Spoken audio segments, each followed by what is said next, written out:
warahmatullahi wabarakatuh. Nama saya Abu Hurairah bin Razwan dan bernombor metrik DA211010117. Sebelum kita pergi kepada topik asal, saya akan menjelaskan mengenai hubungan antarabangsa. Hubungan antarabangsa adalah sebuah bidang yang merangkumi pelbagai perspektif, iaitu kerjasama, organisasi antarabangsa,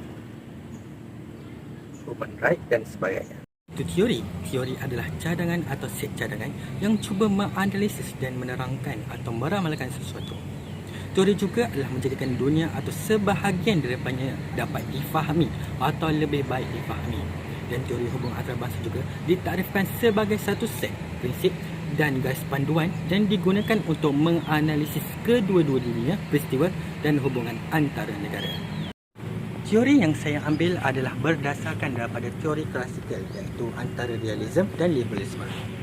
Saya memilih liberalisme untuk dijadikan sebagai dokumentari dalam video ini, di mana liberalisme adalah sebuah teori yang menekankan kerjasama atau dipanggil cooperation.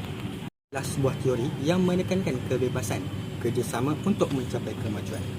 Hal ini dapat dilihat daripada sebuah buku, iaitu Hubungan Antarabangsa. Teori hubungan antarabangsa yang menjelaskan bahawa fokus dari perspektif liberalisme ialah kebebasan, kerjasama, pendamaian dan kemajuan. Dalam perspektif pandangan saya, teori liberalisme ini adalah sangat bagus diguna pakai di dalam dunia masa ini, kerana kebanyakan negara-negara sekarang adalah negara-negara yang sedang membangun dan memerlukan kerjasama untuk menaikkan ataupun mendapat manfaat secara kerjasama, iaitu cooperation.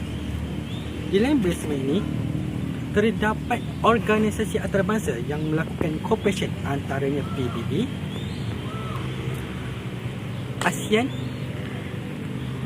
dan sebagainya. Lagi, mengapa saya menjadikan teori liberalisme ini sebagai video dokumentari saya adalah kerana kebanyakan isu-isu semasa kini adalah merupakan isu kebebasan asasi, pencemaran dan sebagainya.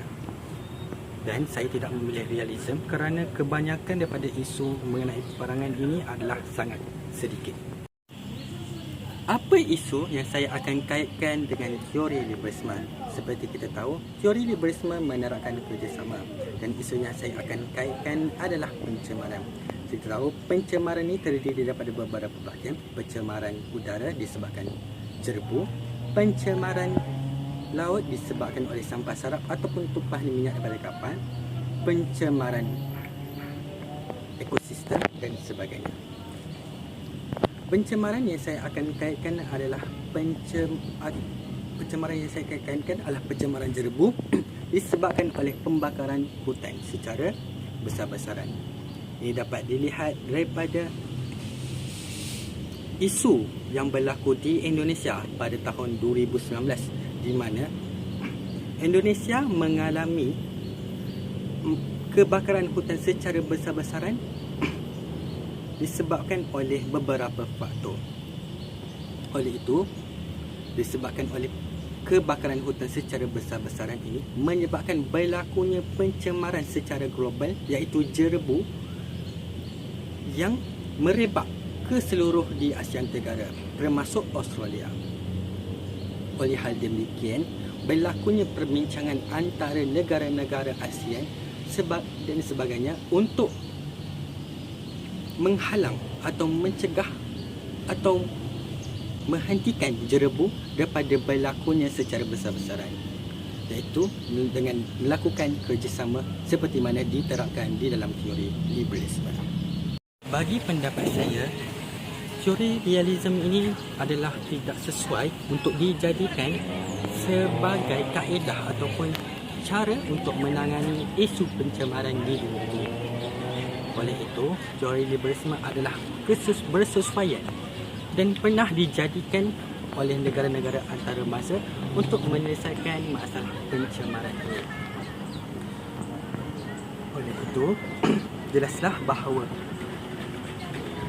teori liberalisme ini masih boleh digunakan pakai di dalam dunia ini bagi menyelesaikan isu-isu berkaitan pencemaran, hak asasi manusia, keselamatan dan sebagainya.